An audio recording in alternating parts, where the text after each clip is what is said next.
Good day, everyone. My name is Katelyn Natalie Laurent, and I'm the host of the Summit Session podcast. And today I have with me Mrs. Diana M. Joyce. How are you today? Thank you. Very grateful to have you on. And I would like to know more about you. If you could give everyone just a quick backstory. So my backstory is that I'm half Hungarian, half German, and I've been growing up not really feeling like I belong anywhere.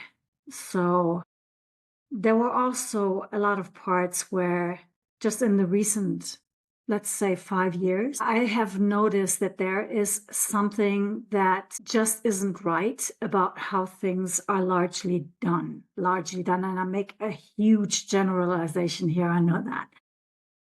But what I feel is that things are not running the way that they could or that they should, or that they are actually planned within the human type of programming. So, what I mean by that is like if you look around, we see so much suffering, we see so much abuse, we see so much war. And a lot of the stuff to me feels like it's just entertaining the masses while in the background there's a bigger game playing. So, how do we actually get into the place where everybody has a home, where everybody has food, where everybody has the income to do whatever it is that they want to do?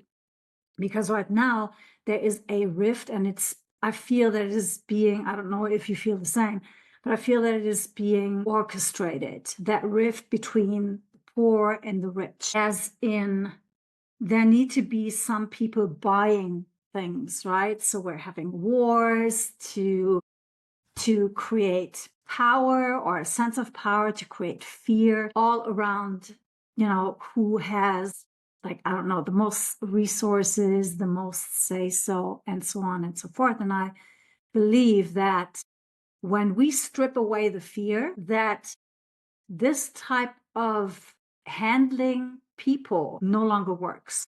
So just recently, I have been sent a book called Leadership Styles. And that was sent to me by an anonymous sender, so I have no idea who that came from.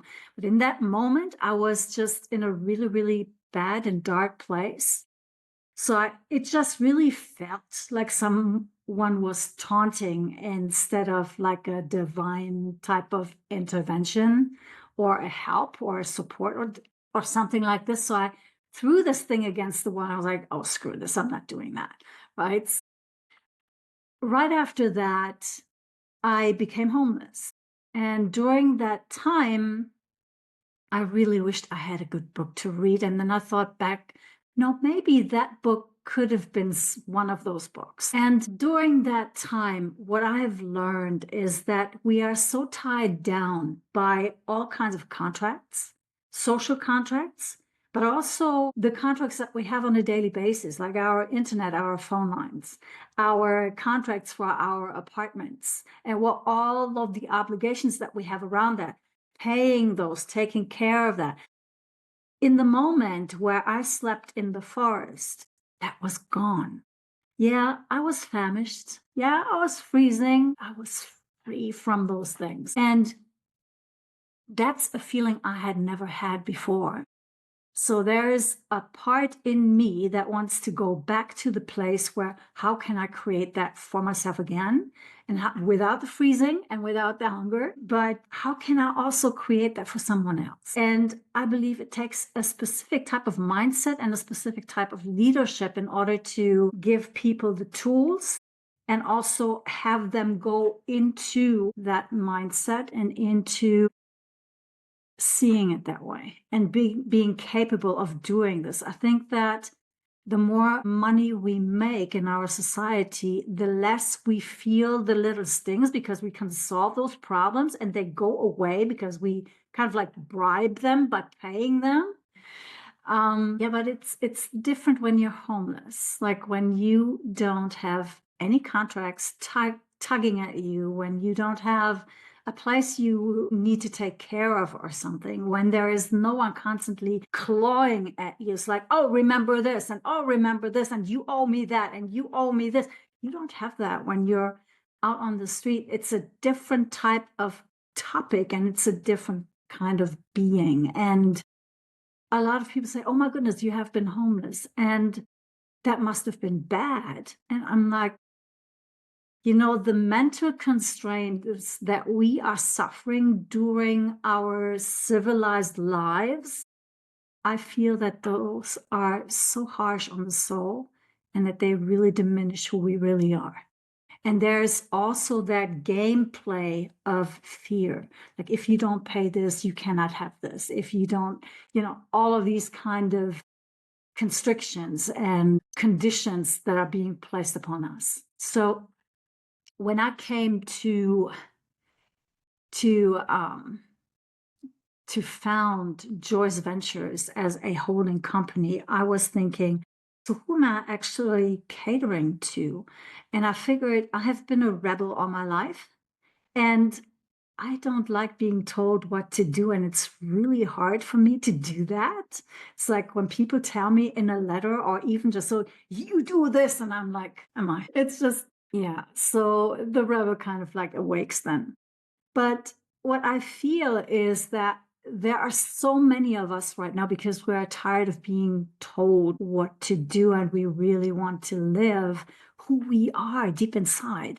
And that is what I want to bring forth in my companies in Rebel Rise, which is for leaders to learn that trade and to actually bring in all of the goodness that the team needs in order to work coherently, but also with a team spirit. So they actually see that workplace more like play, and more like family, and more like, hey, we're doing this for something better. It's meaningful. It gives people a place where they don't just work, but where they actually feel home. And we're like, hey, I want to bring this forward. This is bigger than I am. This is bigger than the company. This is for the good of humanity. And you can define it good, you can define it this way and that way, whatever that means, right? But in general, it is for people being themselves at work and making that useful for whatever it is that the mission is, that the vision is of that company and that leader. So within Disruptive Rebels, we are working, Marty Smith and I, we are working together with startups to bring them from the idea to a market fit, and then beyond into mainstream. So that is the big work that we are doing, and it's a lot, but it's so much fun. So much fun. It sounds like it's a lot of fun. Now, since you guys are, dealing with companies and making workers feel like they are pretty much one big family, Yeah. how do you think that is going to play out, especially now with you have a lot of companies where, yes, when the pandemic hit, you had a lot of people that it was instead of people being laid off, it was working from home. And now that we are in 2025, the new administration, you have it to where some companies are pretty much forcing employees, not giving them the choice. There's a few companies that they have the option open, but you have a lot of companies where it's like, now you have to come back into the office. Now, I've also read studies that productivity actually went up because of employees being able to work remotely.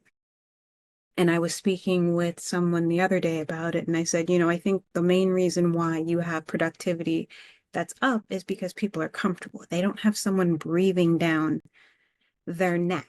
They can actually focus on the task at hand. How do you and Marty Smith, who I love, by the way, I think she is absolutely amazing. How does that come into play with those employees?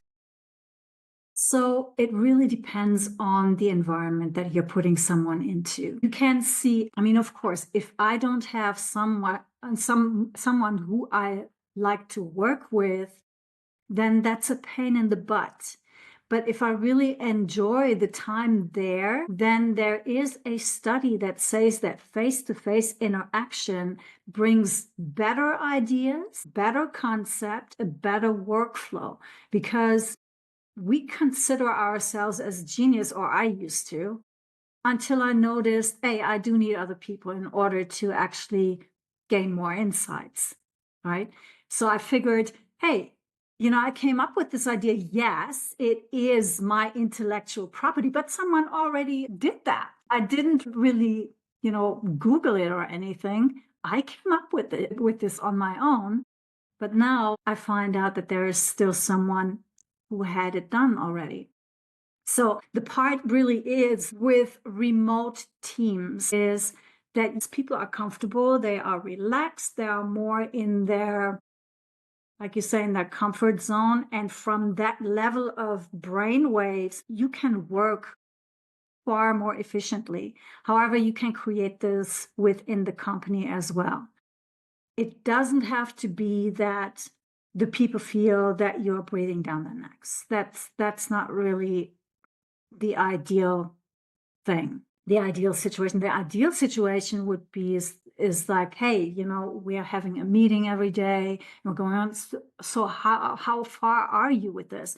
Are you willing to take on the responsibility for your workflow, for what it is that you are producing, and in which ways are you going to do this? Now, if you're stepping into conversation with your people, with your team, you're going to find out that they're going to step into that role far more and be willing to take risks if you allow them to take those risks and to allow them to fail as well. In some cases, that might mean that you stumble across something that you haven't seen, and now you can, use another iteration to innovate that and to make it better and to get ahead of the competition. And yes and no, the remote work is a blessing, but it is also not a blessing, because what we are missing is kind of like the human interaction. Now, if you have, and we have this a lot, we have people all over the world working with us. So time zones are an issue. So what are we going to do? We cannot have like the whole day, the Zoom meeting is open for everyone to come in from Australia, from Africa, from the United States, from wherever they are.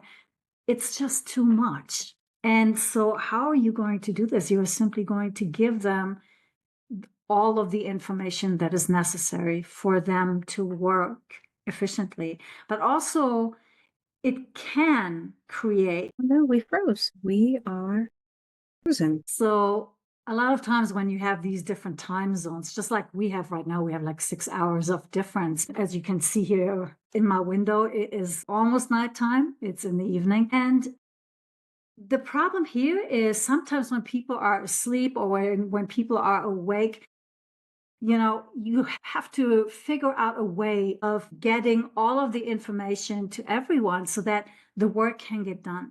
And sometimes people need feedback right away and they can't get it. If you have remote teams, that's a hard thing. Like if you are bound on time and you're saying, I need to have this answered so that I can finish the product, program, the service, whichever one you are working on, that is a negative. So having a space where you can play, I call it play, excuse me, instead of work, because I feel that that's what it's supposed to be, like playtime, so that people come in with the spirit of, yeah, we're going to have an adventure, basically. And they are creating from that spirit and that relaxation and that permission to play comes so much good stuff for the company, like little things. And oftentimes you disrupt the industry with little things, just how you do things,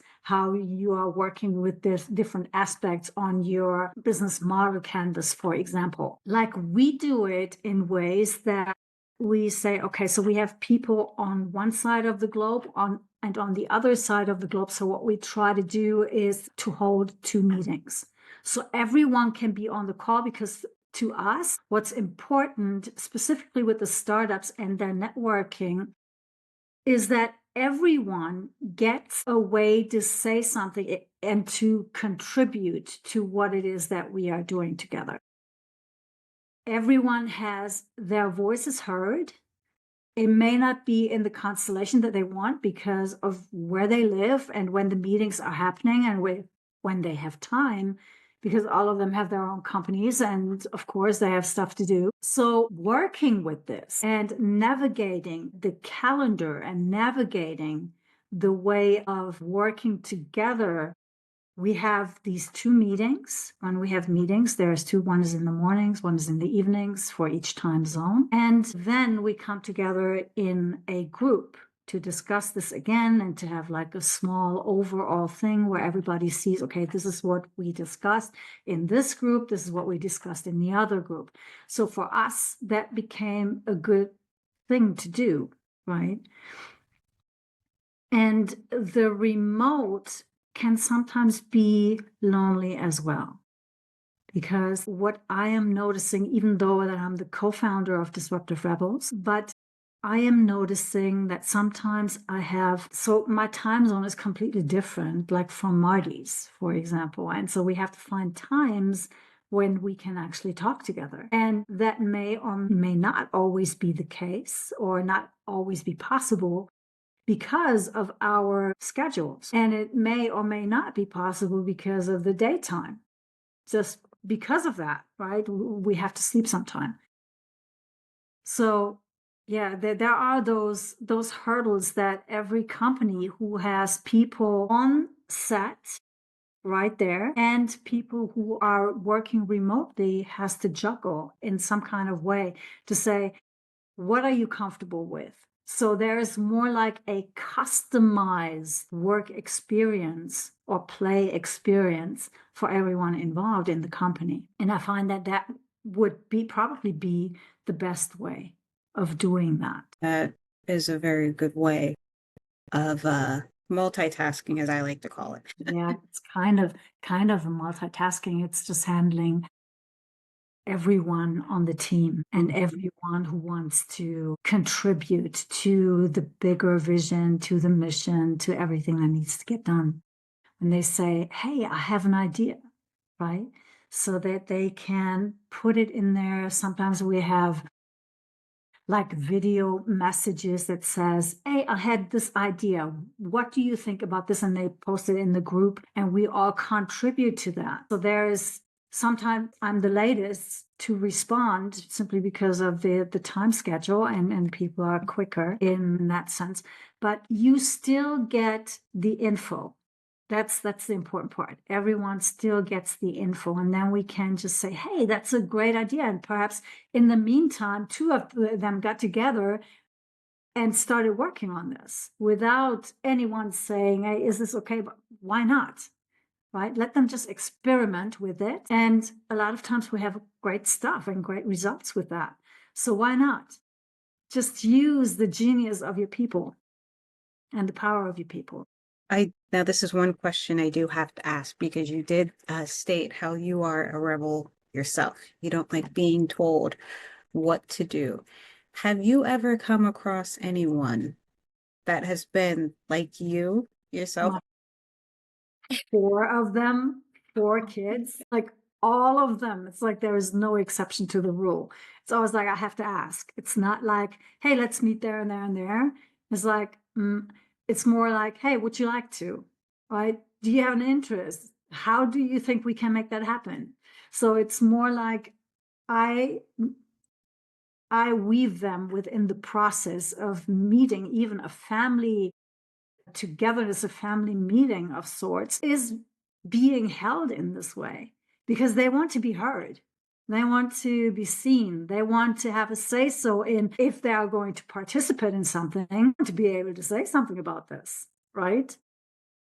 So yeah, 4 kids, 4 rebel kids. That's a good way to deal with it, because that's one thing that I've always been curious about, because I've met a lot of grown-ups that are rebels like you. And I've always wondered, I'm like, how if they're faced with someone that's just like them, how do they manage that? Like, how do you get through that? It can be hard because then you recognize yourself in that person, and there are different psychological triggers that might actually be triggered. So the best way is to calm down and to see the other person as a friend, as someone who is on eye level. If you're constantly speaking to people on eye level, most of the time, A, they start to be bolder. B, they give you the same respect that you give them. It's like you treat them as a respected person, they give you that respect back. And if they don't, then you have to make that clear in some way. There are ways of doing that with a rebel. So it's usually not directly hitting them on the nose, but it's actually saying, like, I like that idea. However, what do you think about this way? Could we do it that way? Or do you think that this way this conversation is going is beneficial for both of us? Right? So that the respect here, because that is something, respect and freedom, those are the two things that rebels really thrive on, is respect and freedom. We want to be respected for who we are, but we also want to have the freedom to express ourselves for who we are. So when you have this, and when you have two rebels clashing together, and one says, I'm going to do it my way or the highway. I used to be that way, and in some ways I still am. But here's the way you can get what it is that you want. You just have to find a collaborative way of doing so. So if you have rebels working for you, and you know that they are really hard in taking orders, when they see bullshit, they're going to point it out. Those are going to be your best employees, best partners, because they don't shy away from speaking truth. And your company needs that, not in in a disrespectful way, but really in a way that says, hey, we really value your opinion, no matter the good, the bad, the ugly. We want all of that, so that we can, because we are here to thrive. We are here to make our products and services better, right? For the customers, for the clients. Now, how do we do that? So, and then you stick the rebels together, and then that works. Now, because I know there are some times where you have managers and as we call them, the higher ups, that if you do have someone come in and they'll give their opinion, like you said, of something like, hey, we've noticed that we've been doing things this way and it's not really working, so maybe we should try this route. How do you break that down to the higher ups? Because some of them can get offended and think that now you're questioning my job. And clearly I am in the position that I'm in because I know what I'm doing. Right. It's a mindset thing. It's really, if you have the authority. So there are two types of authorities, which I learned at Harvard. One official authority and one unofficial authority. So the official authority is when someone puts you in a position. So, for example, you are, how can I put this? You, for example, are a policeman. Let's say that you're a policeman, but you have like a higher title. You have like people under you, and you need to tell them what to do, and so on and so forth. Now, you have an agenda, you have a mission, you have a clear outline of what needs to be done, and you need to trickle that down towards all of the officers who are out on the streets, and who are actually doing that. Now, if someone comes in and says, hey, we are having problems with this type of thing, how can we go about this? Now, instead of saying, now I noticed we have been doing this and that, you can say, I have a tangible example of why that doesn't work. And not really going in as clashing heads, but really going in as, so how can we make this work better? Because that was really hard for me to do, and my colleagues as well. So how can we actually get this better? And then you get the authority above you to think about this, because now the ball is in their court. And it's like, if they really value that the officers beneath them can work their best and do their job their best, they will find a solution, even if they don't come up with it themselves. I oftentimes don't come up with stuff. It's the startups who come up with the stuff, right? And then they're coming up to me, hey, what do you think about this? What do you think about that? And I'm like, this is all cool, right? It says test it, test. So the thing is, if you have a level of authority, you have to remove the ego. Yes, you are responsible for people. Yes, you are responsible for the outcome. You are taking all the hits, but you are giving all of the credits to your people. That's your job as a person in authority. That's what you do. If you look, for example, at leaders, let's say Lincoln, let's just go into American history. Lincoln, for example, he always took the blame for everything. And he always gave the credit to his people who actually did the stuff, because he didn't do it. And it can be really hard and disheartening sometimes, because that's a hard part of leadership, is really taking the hits, really taking all of the criticism and taking on all of the naysayers and whatnot, while at the same time you are protecting your people. That's what you do, right? So it's a mindset thing. Ego has no place in leadership. And if it's an ego-driven leader, it's really bad for the company, like really bad for the company. It's much more about, how do I look? Do they obey me? Do they whatever, right? Do they do all the things that I want from them? So the ego-driven type leadership is far more about hierarchy and far more about I'm on the top, instead of let's work together. Let's work as a team. And that team spirit is really what keeps people coming back. Oftentimes it's not so much the work, it's the people that you work with. It's the difference that you can make. It's the input that you can actually bring to the table, the impact that you have as an employee. And that should be the highest priority for every authority.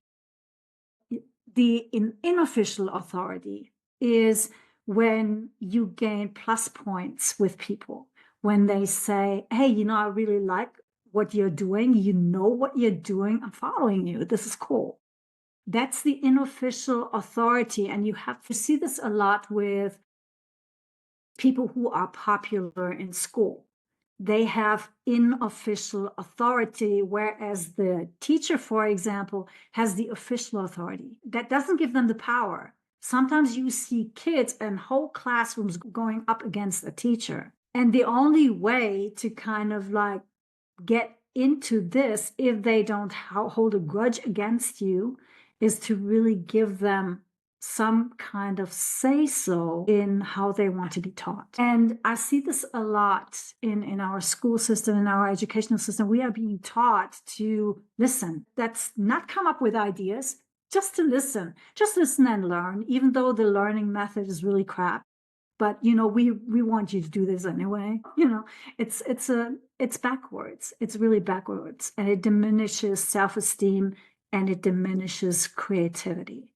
So that's what we should be working against and working for: creativity. So freedom, we should actually give that to everyone, to all employees that we have. Yes, because speaking on the education system, in schools, they're pretty much teaching kids how to take tests, and then, of course, it's not until you get in high school now. I wish they had this back when I was in high school, where you can actually go and take classes based on whatever it is you want to have your career in, which, like I said, I wish they had this when I was in high school, because I would have jumped on it immediately.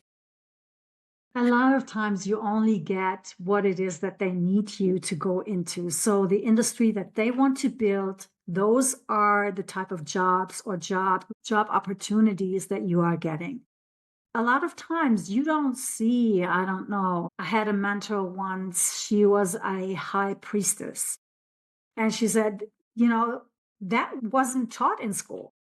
That stuff wasn't taught in school. You're not being taught being a shaman. You're not being taught being a healer. You're just not being taught these kind of things. And God forbid how to sustainably sustain yourself.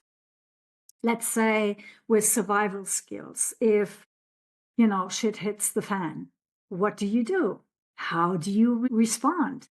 What are the things that you're going to need? How do you feed yourself if you can't go to the store? Right? So there are all of these kind of things that I feel needs to be taught in school. Also entrepreneurial spirit, excuse me, entrepreneurial spirit and business sass, also creativity. Like how do I create creativity within someone else?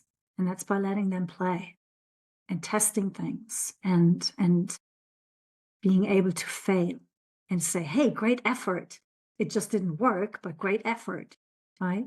Now, how could you make that work? So it's just a different kind of way of thinking and seeing things and actually supporting your people. I love that. I love that. Now, what is the biggest lesson you've learned from a failure or setback, and how did it shape your approach to business? The biggest one was to actually be myself because, rebel or not, I have been forsaken myself for the longest time, pretty much like everybody else does. So learning to be myself through a series of attacks, you might call them, where you actually have to stand your grounds. Like, what do I stand for?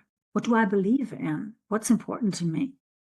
Right? And what is a no negotiable? And I think once you have those, your language becomes clearer, your actions become clearer, because then you know what you are made of. And then you know in which direction you want to go, what you want to take on, and which kind of crap you don't want to take on.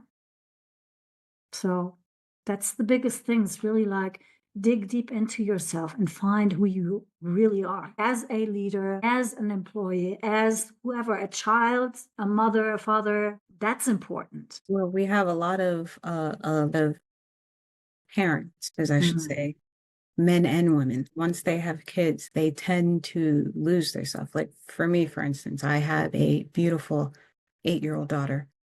And there was a time when she was born, when I say up until she was about 3, where I was just at a loss because I worked so hard because I said, I don't want her growing up the way that I grew up. I don't want her to go through the things that I went through. And I definitely don't want to be another image of my mother. So I fought long and hard to be that perfect mom, to where my partner, he sat me down and he was like, look, nobody's perfect. Like, I get what you're trying to do.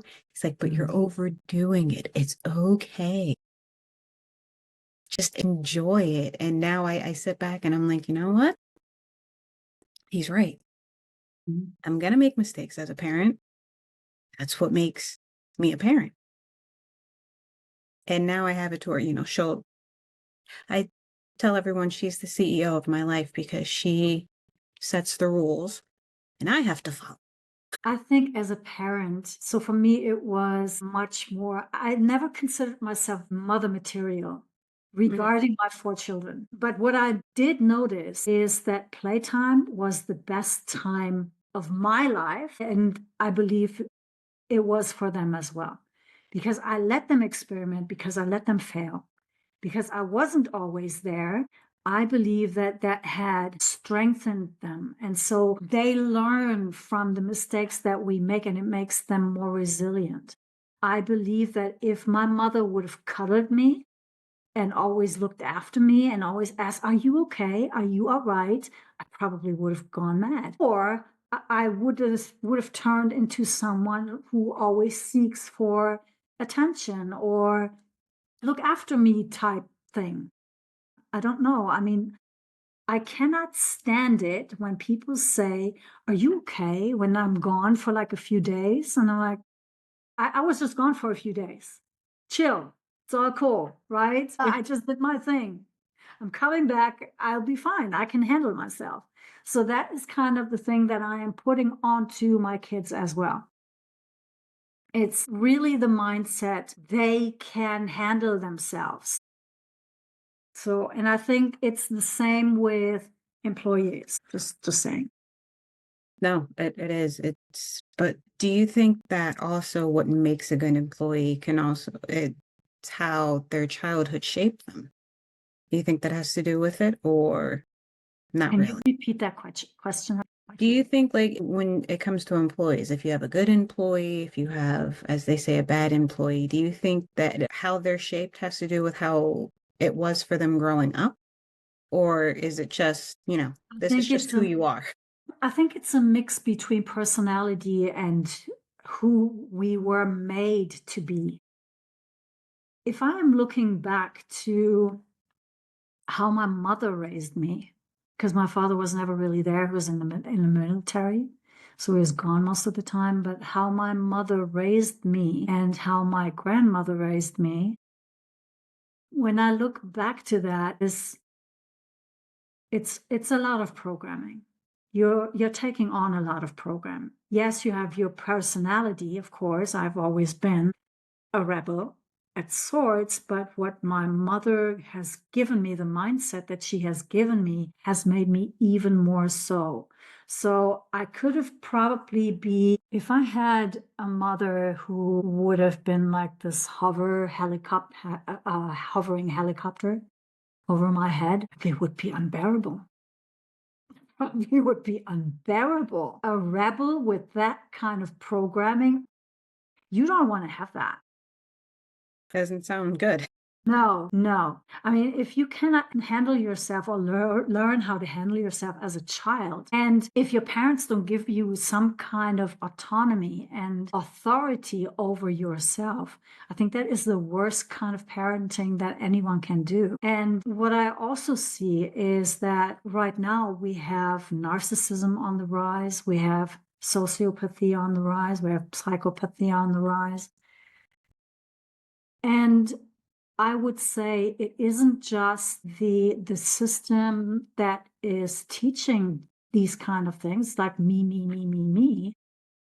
It's also the parents who are constantly being guilt tripped into not being good parents, into never being enough, into needing to cuddle their kids and give them anything that they want instead of them having them to work for something. Like with narcissists, they have to manipulate people in order to get what they want.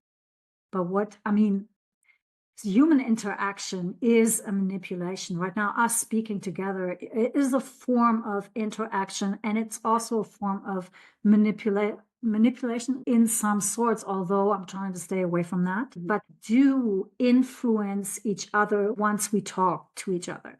It's just happening naturally. However, narcissists, they are using this type of interaction and they are adjusting that, what they say, what they do, in order to get something out of you, right? And they are doing it very strategically and very calculated, almost like a computer. I find that is where society is losing humanity, like the empathy, the connection, the wanting to be together, not just because, that buddy I can go shopping with, that buddy I can go to the restaurant with, that buddy I can go whatever. It's really, you can steal, we here in Germany, we say you can steal horses with someone. That's a good friend. And one of my ex-mentors said, a friend is someone who helps you move.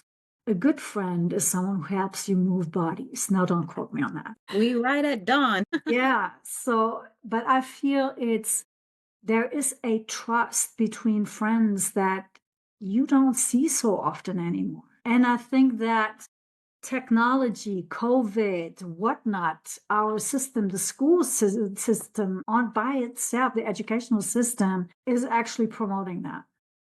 It's like divide and conquer. Divide and conquer.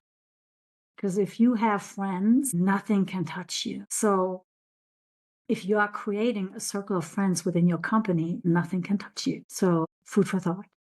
That is a wonderful food for thought. Now, I agree with what you're saying about the whole friends, but then I also have to disagree because I am realizing that not everyone knows how to be a true friend. It seems like anyone who wants to be a friend, it's more of they're trying to sense or get a feel out of what they can get out of the friendship. And I feel like we're losing that definition of what a real true friendship is. My definition of a friendship is someone that I can lean on in that time, someone that I can trust, I can share things with, and they're not going to turn around and either use it against me, throw it back. Like friends, they lean against each other. Yeah. So, yeah. And I feel like we're losing that. Even I mean, I even see it with kids. You have a lot of kids where it's all about what they can get out of it, especially when it comes to like birthday parties. I've heard girls and boys sit there and go, "Oh, well, I invited this person last year and their gift was but if I invite this person, oh, what they bring me is amazing." And it's like, wait a second. That's not a true friendship. That's not, no. It's about being together, having a fun time. What I noticed is, I mean, my children, they are mixed. My ex-husband is African American. And so my children are all mixed, and we are living in Germany. So we do have, and we do experience a lot of racism. So for them, it's already hard. And for me as a rebel, that it's really like, and I'm going against this full power, full speed, because I have been brought up with the mindset that everyone is a human being and everybody has the same right. And I had my children and I swore to myself, my kids are not going to grow up with this nonsense. And then I noticed in school it was happening. In the educational system, it was happening. They were having problems because they are so smart. They were having problems to actually get together with the people in our block because we didn't have a lot of money. And we were living together in a small apartment and it was crammed, but we were happy together. And that's all that counted, but they wouldn't go outside of that I call it sacred space, because for me, it was more important to help them to be who they really are instead of looking at color. Right. And here we are with the whole color thing. I wanted to avoid that, but here we are living in that world. And people are using that for whatever reason. So it's just a sad story, but it's not only with Black people or white people, or you have this with Asians, you have this with Turkish people, you have this with Russians. In any kind of way, you're going to experience some kind of judgment because you're different. So that is the hard part. And it's the same within a context of you are behaving differently. Now, if you put a group of people together who look the same, and you have one person who behaves differently, who believes in something differently, you will notice that that person is being expelled instead of being included and bringing something, perhaps something groundbreaking to the table, right? Something that they could use and work with and create something incredible from. So that is the mindset of people who are leading their teams to real success within a company. It's not just family context. It's not only between races, it's actually happening everywhere. And that mindset is so needed that you can't skip that. Yeah, in our household, I always tell my daughter that racism does exist, unfortunately. Yeah. But as I tell her, because she's asked me all the time, Mommy, we don't have the same skin color. So I joke around with her and I go, but we do though, because you're a vanilla chocolate swirl. The same skin color. You're just lighter than mommy. And she has always asked me, like, do you feel different? And I tell her no, because when we're all dead and we're in the grave and they go and dig us up, they're going to see bum. Yeah.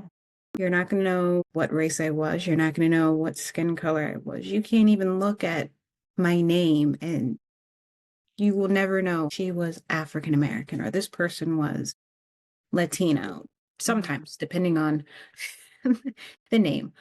But I tell her that I don't acknowledge it. So in my world, racism doesn't exist.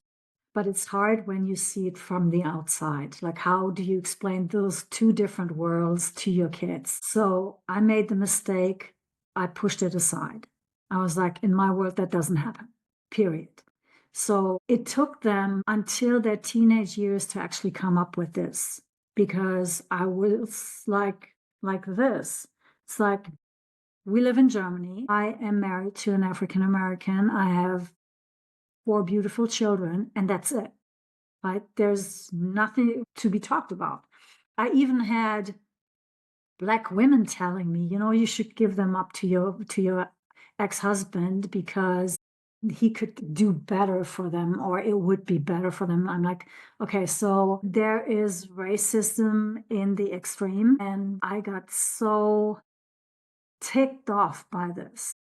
It's like, you are not their mother, regardless of your color. You don't know their circumstances. It's just because they have a specific color doesn't mean anything. You don't know who they are. And that's something that where I actually figured, so the racism happens on all sides. And it's really this judgment of a character, judgment of color, judgment of backgrounds, judgment of this, judgment of that, judgment of education, judgment.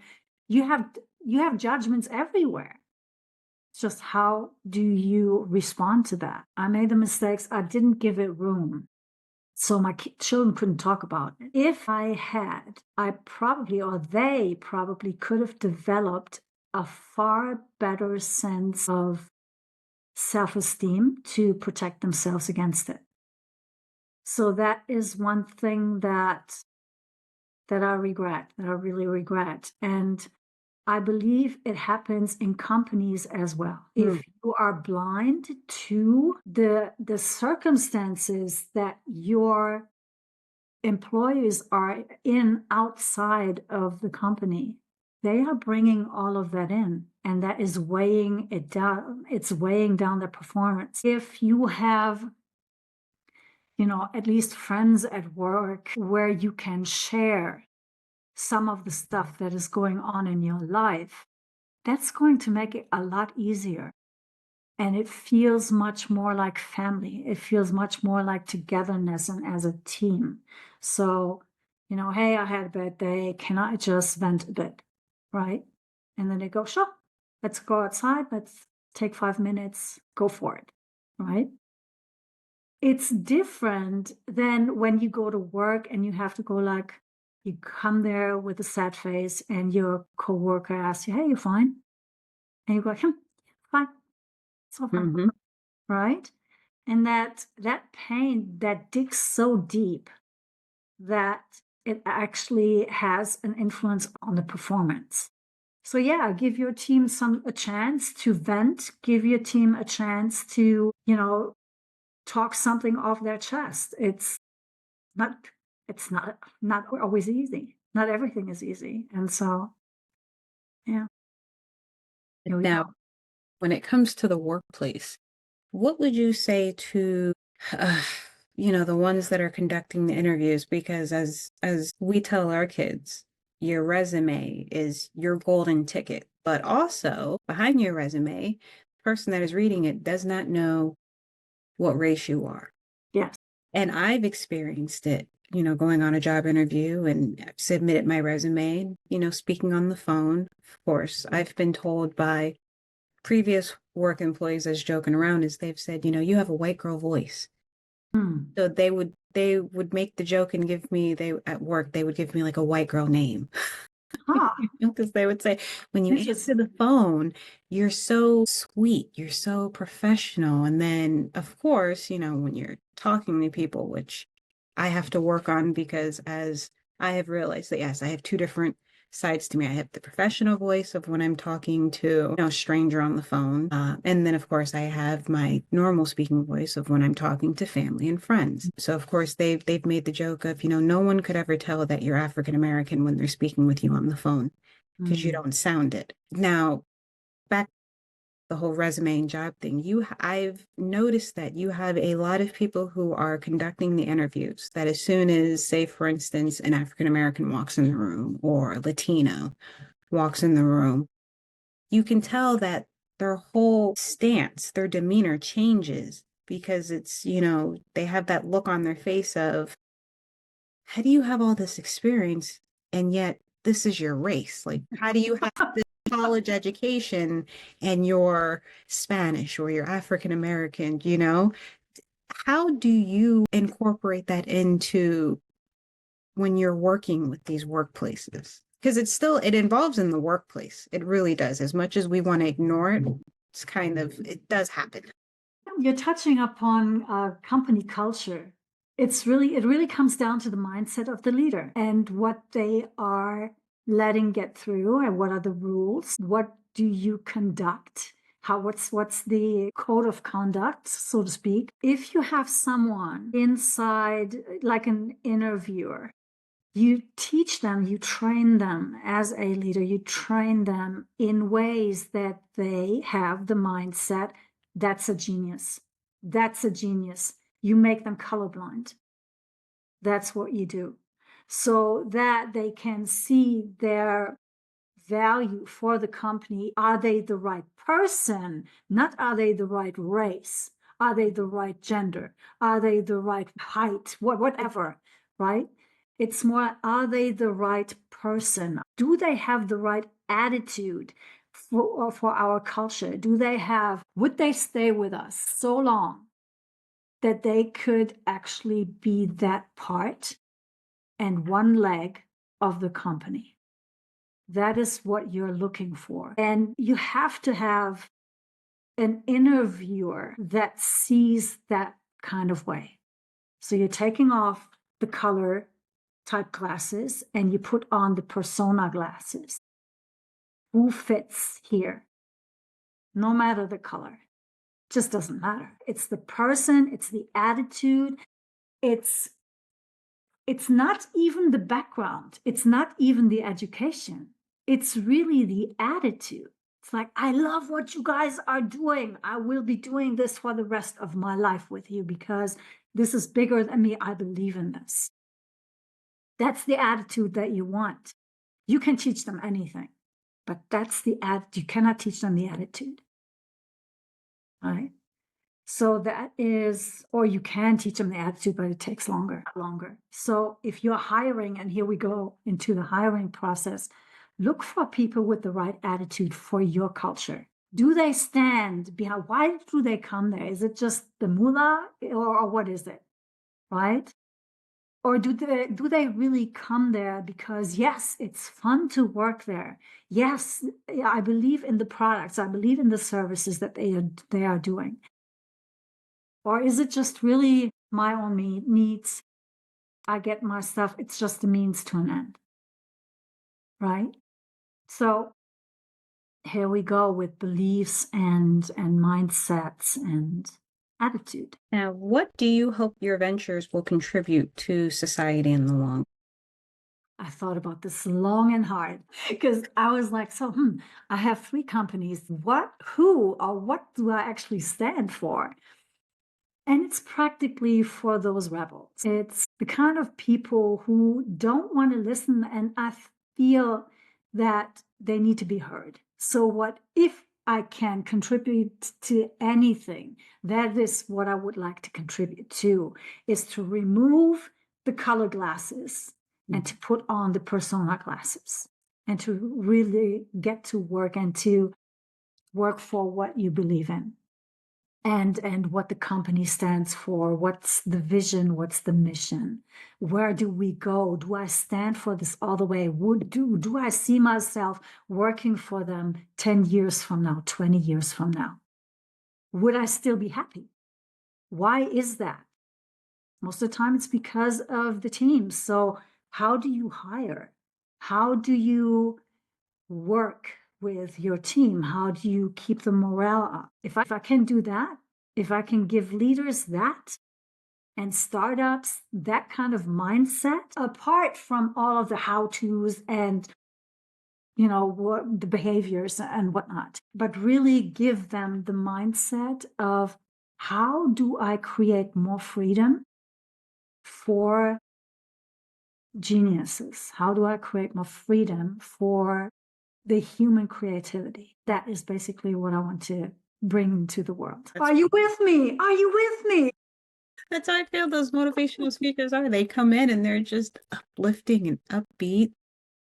You're sitting there and you're like, oh, wow, I can do this. Yeah, let's have some fun. No, but that really truly is beautiful. Now, how do you ensure that your projects empower others? And especially how, your projects help empower women? Very big thing, to pursue leadership and innovation. Absolutely. So, first of all, it is, in my opinion, it is don't forego that you're a woman because you have a superpower in and of yourself, right? You have different kind of abilities from men. Make them useful. It's like you are a conductor for sociability, practically, because we're giving birth, we are bringing life into this world. We are also very, very social. And you can see that men are being trained to be more solo people, more like the warrior, more like man up, do your own thing, right? Be the bad guy. However, with women, it's not so. We thrive on culture, we thrive on togetherness. That's our natural way because we don't have that physical strength and we need the support of other people in our circles. So when we are using this, and I see this in a lot of companies, that women actually forego their own feminine voice, that they speak more like a guy, that they speak more like, behave more like a man. And I'm like, do you have to do that? It's like, I mean, sometimes I do this because I grew up a tomboy, because my mother expected that from me. So here's another part that plays into that. But if you are really looking into the intricate parts of being a woman, like what does that mean? It's like, hey, you have communication, you have social ability, you have a vibe about you that can both be nurturing, fostering, but also it can be challenging. So sometimes when we put on our bitch mode, whew, that's a thing to reckon with. So I believe really being that woman in the workplace, you can keep your personality, you can keep your authenticity, you can keep your integral personality of who you are as a woman, being in that space while you still hold, I don't want to say authority, but it is authority, while you still hold that space for others to grow and to work in the best of their abilities. So what I have noticed is that, or what I see a lot, is that men like to just order downwards the Christmas tree, right? They just order downwards. They jump from ornament to ornament, the tree down. And women are far more within a circle of people. And so with this style of leadership, of agile leadership, which is a big thing right now and which is so needed, that is the mindset that we need. So we are putting aside all racism. We're looking for personality and we're looking for attitude, personality and attitude. So here we go. As women, I wouldn't really change anything about being a woman unless you have been grown up like me. Sometimes I put on a persona of a guy sometimes. I do that and I shock people with that, but I know that I'm doing it and I know how I'm doing it. So that's a fun part. If you have control over that, use it. Use it for your own advantage. It's cool. It's fun. It's actually really fun. But if you just want to stay and you have been growing up as purely female and purely in that feminine vibe, use it. Just use it in your position. It gives great advantage when you are you. Amazing. Now, my last question for you is, do you have any new projects or collaborations that you are particularly excited about for 2025? And I know it's a strange question to ask because here we are coming up to the end of January, but it's still like, do you have anything on the horizon? Well, we don't do a New Year's revolution or resolutions because I don't believe in those. I believe in we have projects, we have plans. And regardless of what the calendar says, we're going to go through that. So, yes, we do have stuff on the horizon. So, for one, it is far more with Rebel Rise, it's far more that I'm going to be speaking and helping, supporting far more leaders as I have in the past. But also with disruptive rebels and startups.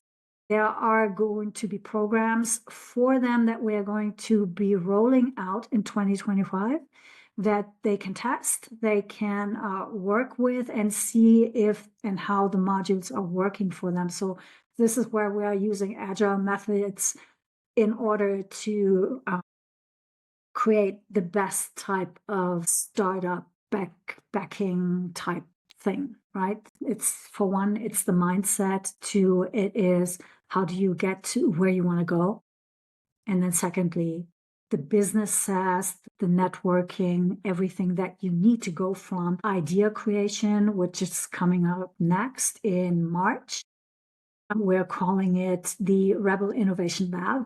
So we're teaching people there how to become more creative, and we're removing the blocks that we have been given through our upbringing, through education, and so on and so forth. And then we're helping people with different thinking models, with different types of seeing things, a different type of perspective, and combining it all to creating something truly unique for them to then use for in their startups. So that is the goal of this first module that we're rolling out. The whole session, the whole 7 modules, we call it Disruption by Design. But maybe not everyone wants to do all 7, which is we're going through idea creation. We're going through the business side of things. We're going through investments and all of that. So this is where it really comes in for startups. It's a really great thing for them to have. So that's the backing side of what we're doing for the startups. I love that. Now, Diana, how can people get in touch with you? Diana. It's Diana. Oh. People can get in touch with me on LinkedIn. They can simply message me. Stalker on LinkedIn. I do. Yeah, stalker on LinkedIn. So it's Diana M. Joyce on LinkedIn, and you find me on YouTube, you find me on Facebook, you find me everywhere. Just Google, put in Diana.m.Joyce or Diana M. Joyce, just put it in, and you'll find me. Joyce with an I. Joyce with an I. Remember that, everyone. It's Joyce with an I, not with a Y. Exactly. So if you put it in with a Y, you might get somebody else. Yeah, exactly. Oh, by the way, we have our names down here in the box. Yes. Box, so you can see it there. Yeah. Make sure you all are on the lookout for Diana. Make sure I say that right. And I've been saying it wrong. And I am so sorry. Perfect. No, you're good. You're good. Pronounce things. I've always pronounced things as it's written out. So Yeah. of course your name, I'm like, oh, Diana, I love that name. Oh, it's Diana. It's Diana. It's the original because it comes from the Roman goddess. So they pronounce it Diana. And you know what? I like that better than Diana. No offense to Princess Diana. It has a different kind of energy. I'm Katelyn, is it right? Yes. Yes, good. So because I'm very keen, or I'm very strict with names because they have an energy. And the parents who have actually put thought into the names of their children, that has meaning and it carries energy. So I really like to pronounce names, even if they are really hard for me to pronounce at first. I have some connections to Africa. So there you have names like Olamidatun, or, it's just, and you just wonder, they have a second name just to cater to English speaking people. And I'm like, why? Why? I really like the original name because it carries an energy. And I like that. I really like it. Wobaila. It sounds so much better than Samuel. I mean, Samuel is a beautiful name, but Wobaila, I like it. It fits an African person. I just like it. So it is beautiful. But unfortunately, you have the ones that are trying to fit in with the culture over here because, say, for instance, they've left their country to come over to America. yes. So instead of them carrying their birth name, they're making it easier on everyone. Now you go to their house and you're around their family, you're going to say they're and if you call them a name other than their birth name, be careful. There might be a pan flying towards you or a shoe. It's the same in Asia. Yeah, it's the same in Asia, actually.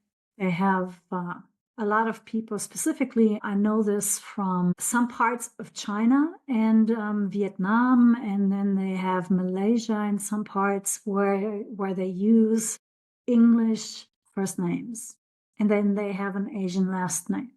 So, but then the weird thing, or not weird, but they actually speak out their names from the back. So the first name that they say is actually their family name. And then they say the first name. So yeah, it would be weird to say it that way. Can you imagine though if we did that over here? If we said our last name backwards. If we said our names backwards? It would be Louis. I mean, I have it's a weird combination of German name and American name. So I would have Louis, Joyce, and Diana. But whereas Joyce is actually more of an adaptation that I made for the business, because I figured, what do I stand for? I stand for joy, and I stand for choice and Joyce. So here's the Joyce with an I, and I figure I'm just going to do that. I'm just going to call it that, period. So then I came up with Joyce Ventures. I figured that's a cool name. It is. It has a nice ring to it. It's very unique. Thanks. Love it. I love it. Thank you for your time today. I would love to have you back on. Because I love the rebel in you. Thank you. You're adding spice to everyone's life, and I love that. I love that. And the hair. Let me just give you compliments on the hair, because the hair is very fitting with. The hair is very, very crazy right now. It's perfectly. You know what? And nobody would ever know that it's crazy. I don't know. Beautiful. It's what makes. Thank you very much. I love your hair as well, too. So just to give back that compliment, right? And thank you again for having me. It's been an honor speaking to you. And I look forward to our next time. Yes. Thank you. Everyone, make sure you follow Deanna M. Joyce on LinkedIn. You can also find her on YouTube. Like I said, stalk her LinkedIn. She won't mind. Not at all. Not at all. Or you can reach out to me via email, which is diana.m.joyce with an I at gmail.com. So there we go. There you have it, everyone. This has been another conclusion of the Summit Sessions podcast. I am your host, Katelyn Natalie Laurent. You all have a wonderful day. Bye.